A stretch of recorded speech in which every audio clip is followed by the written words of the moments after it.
Hello everyone welcome to my channel पिला माने आज वीडियो रे तुम मानकर सप्तम श्रेणी संस्कृत बहिर रक्ष रक्ष कानन अर्थात जंगल को रक्षा करो बा वन को रक्षा करो ई सुंदर चैप्टर टी को पढ़िबा बुझिबा एवं यार प्रश्न उत्तर गुडी को मध्य आलोचना करनबा। तो प्रथम श्लोक रक्ष रक्ष कानन वृक्ष राशि शोभनम काले वृष्टि कारकम शुद्ध वायु दायकम।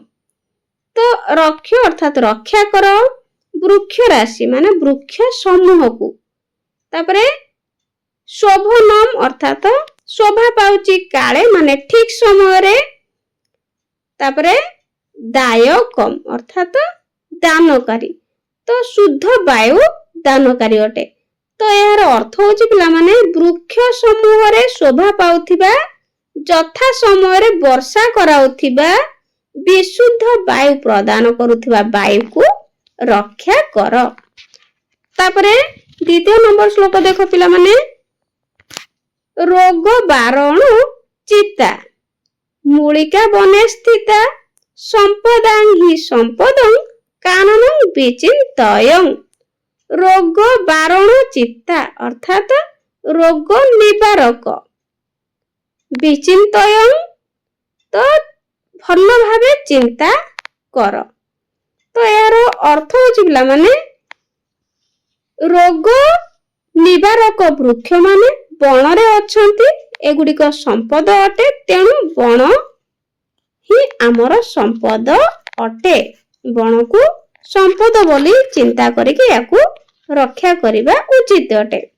ता पर नंबर श्लोक देखो काननं हि जीवनं रक्ष रक्ष तद्धनम काननस्य नाशनम स्वस्य विधि नाशनम।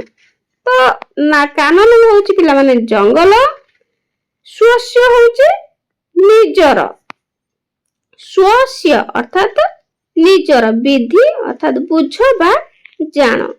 तो वन ही जीवन अटे सेही धन को रक्षा कर वनर विनाश निजर विनाश बोली बुझ। तापर देखो काननस्य वर्धने तीरतः सत्य रक्षणे त्वं भविष्य चिंतने युक्त मानस भव। तो एहार अर्थ पिला माने तुमे भविष्यत कथा चिंता करी वनर वृद्धि रे सर्वदा सत्य रक्षा करी सेथि प्रति मन दियो। तापर पिला माने देखो एठी किछि शब्दार्थ मध्य देछि एगुडी को भलो भाबरे मन रखियो। वर्तमान एहार प्रश्न उत्तर गुडी को आलोचना करने। एक नंबर शून्य स्थान पूरयतु शून्य स्थान पूर्ण करो क डैश हि जीवनम काननम काननम हि जीवनम खरे युक्त मानस डैश भव रक्ष रक्ष डैश धनम तो रक्ष रक्ष तत् धनम मूलिका डैश स्थित्वा तो मूलिका डैश स्थिता अछि तेणु ग्रामे बने बने उ डैश वृष्टिकारकम तो काले वृष्टिकारकम। 2 नंबर मातृभाषा या अर्थ लिखतु।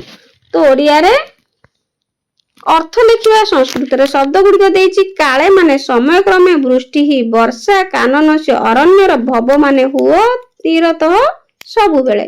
3 नंबर संस्कृत न लिख। तो ओडिया रे देछि तार संस्कृत रे कोन से शब्द गुडी को कहा जाय जानिबा। जंगल रक्षा कर काननं रक्ष से धन रक्षा कर तत् धनं रक्ष जंगल ही जीवन कानन ही जीवन युक्त मानस हो युक्त मानस भव जंगलर विनाश निजर विनाश काननस्य नाशनम स्वस्य नाशनम। 4 नंबर स्तंभ मेलन कुरत। तो स्तंभ मेलन करबा क स्तंभ सहित ख स्तंभ को जोग करबा तत् धनम रक्ष काननम त्वं भव स्वस्य नाशनम काननम जीवनम। तो पिलान वीडियो केमति लागला कमेंट रे निश्चित जणाइबो। आज पे रहउची गॉड ब्लेस यू।